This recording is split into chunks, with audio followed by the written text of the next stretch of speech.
You see, we've been reporting the crimes around here since 2018. So this time round, we simplified the book of evidence for An Garda Síochána because we're really not sure what they're not getting.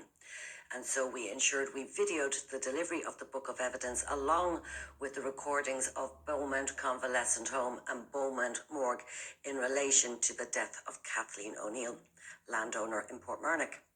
Now, although there's multiple perpetrators, I've stuck to the 5 that directly affect myself and Ben because we're the ones making the complaint.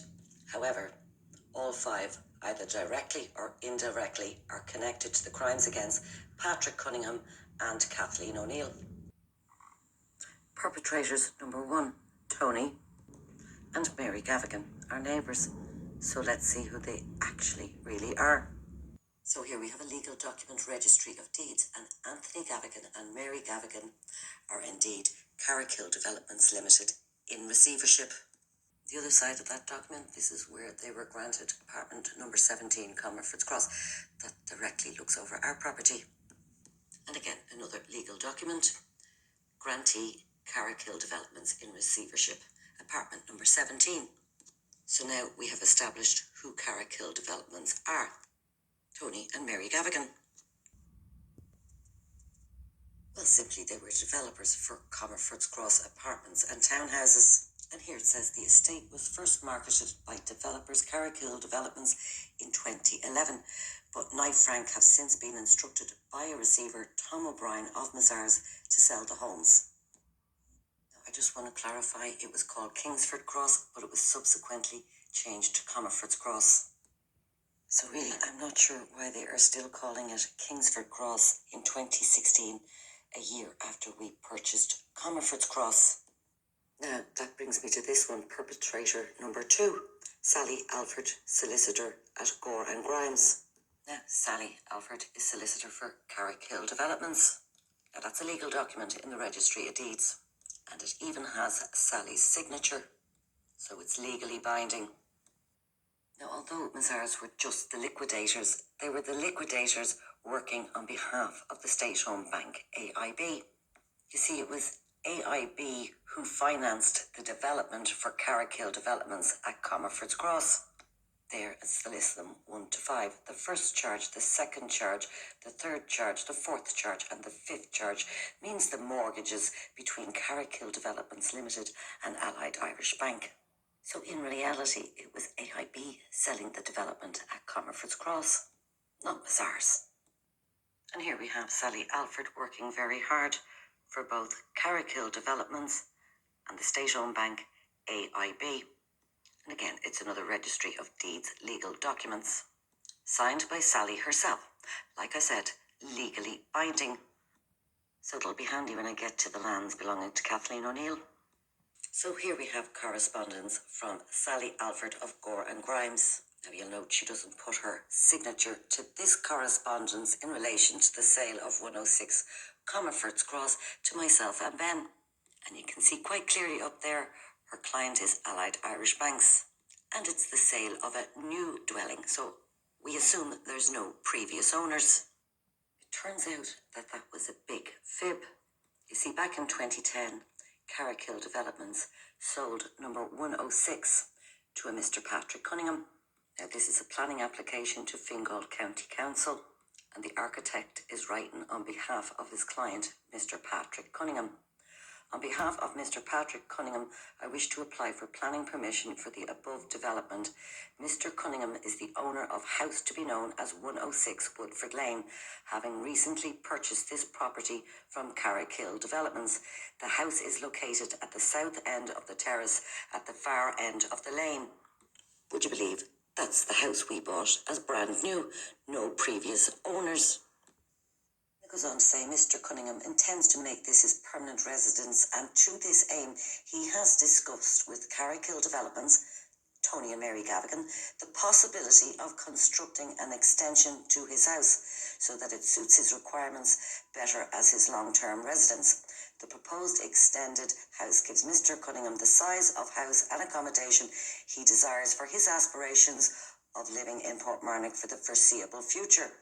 Carrickhill Developments have indicated to Mr Cunningham they would be prepared to carry out the work to modify his house and provide an extension, but informed him that he would have to obtain planning permission himself for such an extension. Now I've included the entire letter from his architect. Anyway, Mr Cunningham was indeed granted planning permission by Fingal County Council the 26th of January 2011. And I've included this document where he ticks he's the owner, and he even went to the trouble of publishing his planning permission in the Irish Examiner. It cost him €34 for that advertisement. And again, Mr Cunningham ticks that he's the owner.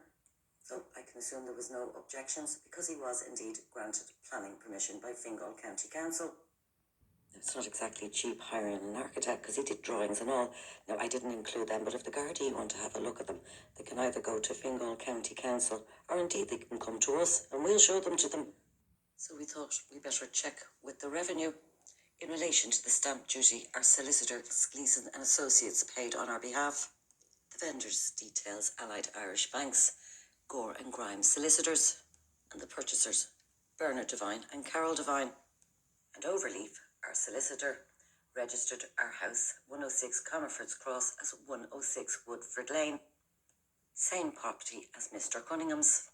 And they also registered our brand new dwelling, no previous owners, as second hand. And you can see the amount we paid, which is called consideration, €415,000 in full.